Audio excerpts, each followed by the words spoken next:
আমেরিকার যে কোনো স্থানে আঘাত করার সক্ষমতা আছে উত্তর কোরিয়ার এই পারমাণবিক ক্ষেপণাস্ত্রের, এমনটাই দাবি করেছেন উত্তর কোরিয়ার নেতা কিম জং উন।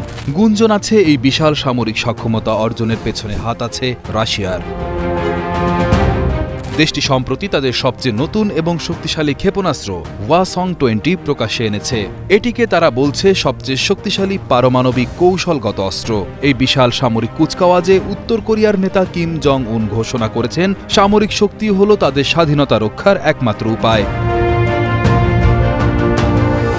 এই নতুন ক্ষেপণাস্ত্র এমনভাবে তৈরি যা একসঙ্গে একাধিক লক্ষ্যবস্তুতে আঘাত করতে পারে, যা এটিকে আরও বিপজ্জনক করে তুলেছে। ক্ষেপণাস্ত্রটির বিশেষত্ব হল এটি কঠিন জ্বালানি বা সলিড ফুয়েল ব্যবহার করে। এটি অনেকটা রেডিমেড খাবার বা ইনস্ট্যান্ট ফুডের মতো। তরল জ্বালানি ক্ষেপণাস্ত্রের মতো এটিকে লঞ্চ করার আগে অনেক সময় ধরে জ্বালানি ভরতে হয় না, ফলে এটি খুব কম সময়ে উৎক্ষেপণ করা যায়।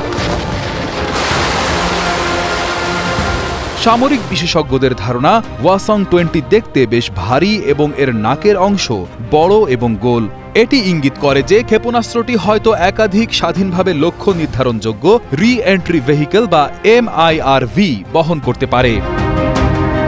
এছাড়া এটা একসঙ্গে একাধিক পারমাণবিক ওয়ারহেডও বহন করতে পারবে। এই ওয়ারহেডগুলো উৎক্ষেপণের পর আলাদা আলাদা পথে ভিন্ন ভিন্ন লক্ষ্যবস্তুতে আঘাত হানতে পারে। এটি যুক্তরাষ্ট্রের ক্ষেপণাস্ত্র প্রতিরক্ষা ব্যবস্থার জন্য একটি বড় চ্যালেঞ্জ।